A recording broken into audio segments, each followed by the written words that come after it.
Good morning students, मैं Mrs D Lalbagh girls inter college से और यहाँ मैं अपने क्लास 9 के बच्चों का वेलकम करती हूँ लालबाग गर्ल्स इंटर कॉलेज के यूट्यूब चैनल पर। तो स्टूडेंट्स, यहाँ पर हम लोगों को जो सर्कल है, वृत्त है, उसको पढ़ा रहे थे और इसी वृत्त को कंटिन्यू करते आज हम लोग देखेंगे जीवा के द्वारा केंद्र पर बने कोण में संबंध। तो चलते हैं हम लोग अपने टॉपिक की ओर। आपके सामने सर्कल है, ये सर्कल का सेंटर है केंद्र, जिसको हमने O से रिप्रेजेंट किया है। इस सर्कल में एक जीवा हमने AB बनाई है। अब आज हम लोग ये देखेंगे कि इस जीवा के द्वारा केंद्र पर बने कोण कहाँ होते हैं, इनका संबंध क्या होता है और किस तरीके के होते हैं। तो देखिए, जीवा है आपकी AB, ठीक है। अब इस AB जीवा से यदि हम इस केंद्र O से लेकर A को मिलाएं और B को मिलाएं तो एक कोण बन रहा है और जो हमें कोण दिख रहा है AOB। तो ये कोण AOB है, ये इस जीवा के द्वारा केंद्र पर बना कोण कहलाता है। क्योंकि जीवा के द्वारा क्यों? क्योंकि जीवा के ही एंड पॉइंट से हम इसको ज्वाइन कर रहे हैं और इस जीवा के द्वारा केंद्र पर बना कोण है। तो ये AOB जीवा के द्वारा बना कोण कहलाता है। अब आपको जैसा पता है, हम पहले वाले एक्सरसाइज में बता चुके हैं कि एक जीवा वृत्त को दो भागों में विभक्त करती है या बांट देती है उसको। मान लीजिए सर्किल है, यहाँ पर बेटा मैं हाथ से बना रही हूँ, लेकिन आप लोग अपने ऑपरेटर से बनाएंगे, कंपास से बनाएंगे। ये वृत्त है, ये वृत्त का केंद्र O है। मान लीजिए एक जीवा हमने यहाँ पर PQ रिप्रेजेंट करी, तो PQ जीवा ने इस वृत्त को दो भागों में बांट दिया। एक आपका कहलाएगा लघु वृत्तखंड और एक आपका क्या कहलाएगा, दीर्घ वृत्तखंड। तो अब इसी जीवा के द्वारा हमने मान लीजिए कोई एक दीर्घ वृत्तखंड में कोई पॉइंट आपका ले लिया, जिसका नाम ले दिया E, और यदि हम P को E से मिलाएं और E को Q से मिलाएं, यानी जीवा के एंड पॉइंट से जब मिलाते हैं तो E बिंदु पर बनने वाला एक कोण, ये कहलाएगा कोण। जीवा के द्वारा बना कोण ये भी होगा, लेकिन ये कहलाएगा दीर्घ वृत्तखंड पर बना कोण। देखिए, जीवा के द्वारा कोण बना केंद्र पर, जीवा के द्वारा कोण बना दीर्घ वृत्तखंड पर। अब एक सिचुएशन और हम आपको दिखा देते हैं। ये आपका सर्कल है, इस पर एक केंद्र O है। मान लीजिए आपकी एक जीवा है जिसका नाम ले देते हैं CD। अब इस जीवा से मान लीजिए, चूंकि जीवा दो भागों में बांट देती है, दीर्घ वृत्तखंड है, लघु वृत्तखंड है।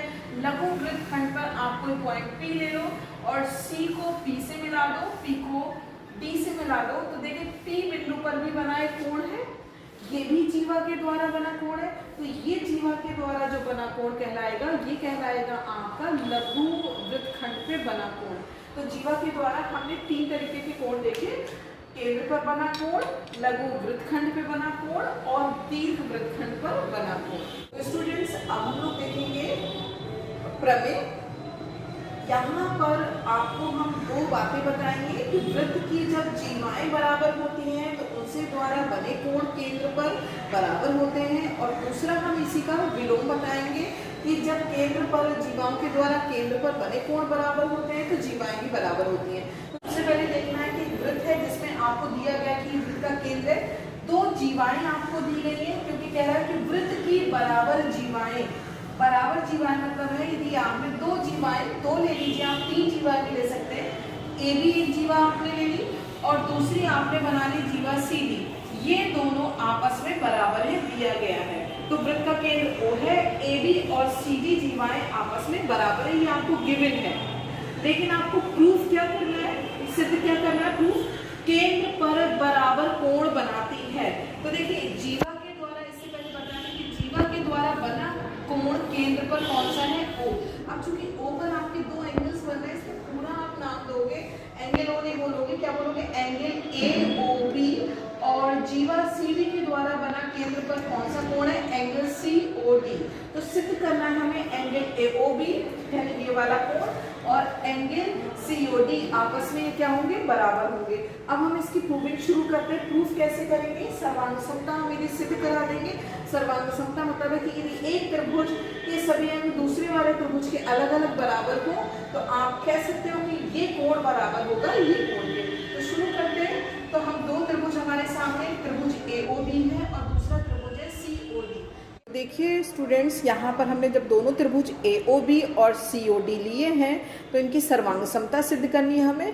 तो इस सर्वांग समता को सिद्ध करने के लिए त्रिभुज AOB में OA त्रिज्या किसके बराबर होगी? त्रिभुज OCD में OC के बराबर, और त्रिभुज AOB में OB त्रिज्या त्रिभुज OCD में OD त्रिज्या के बराबर होगी, क्योंकि हम जानते हैं वृत्त की सभी त्रिज्याएं आपस में कैसी होती हैं? बराबर होती हैं। और हमको क्या दिया गया है कि दोनों जीवाएं आपस में बराबर है, तो AB बराबर क्या हो जाएगा? CD। तो इस प्रकार हमने देखा कि एक त्रिभुज की तीनों भुजाएं दूसरे त्रिभुज की तीनों भुजाओं के अलग अलग बराबर है। तो त्रिभुज हमारा क्या हो गया? AOB सर्वांगसम हो गया त्रिभुज COD के SS कंडीशन के थ्रू। तो इस तरीके से जब आपका कोई त्रिभुज सर्वांगसम हो जाता है तो हम कह सकते हैं कि एंगल AOB बराबर क्या हो जाएगा? Angle COD। तो इस तरीके से बच्चों सिद्ध होता है कि वृत्त की यदि त्रिज्याएं बराबर होती हैं तो वृत्त के केंद्र पर बने कोण भी बराबर होते हैं। तो यहाँ हमने आपके सामने 2 जीवाएं लेकर बनाया, ये 3 और 4 जीवाएं लेकर भी हम इसी तरीके से प्रूव कर सकते हैं। इससे पहले हमने देखी थी वो वाली प्रमेय जिसमें आपके क्या थे? कोण, जीवाएं बराबर थी तो कोण हमें बराबर करने थे। अब हम इसी प्रमेय को, इसकी जस्ट ऑपोजिट प्रमेय देख रहे हैं कि अब आपको क्या करना है कि जीवाओं के द्वारा बने कोण तो बराबर हैं, तो हमें सिद्ध करना है कि क्या जीवाएं भी बराबर होंगी। तो बेटा सेम वैसे ही आपको प्रूफ करना है जैसे करा था पहले, कि सबसे पहले लिखेंगे दिया है कि वृत्त का केंद्र O है और यहाँ पर जीवाओं के द्वारा, यदि आप जीवाएं चित्र में देख रहे होंगे, AB के द्वारा बना केंद्र पर कोण AOB है और जीवा CD के द्वारा केंद्र पर बना कोण COD है, जो कि आपस में बराबर है। ये दिया गया आपको।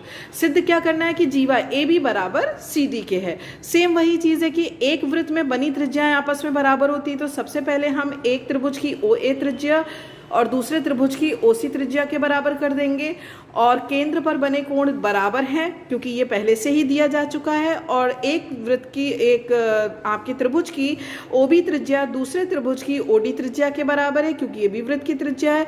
तो इससे ये सिद्ध हुआ कि एक त्रिभुज में 2 भुजाओं उनके बीच के बने कोण दूसरे त्रिभुज की 2 भुजाओं उनके बीच के बने कोण के बराबर हो गए।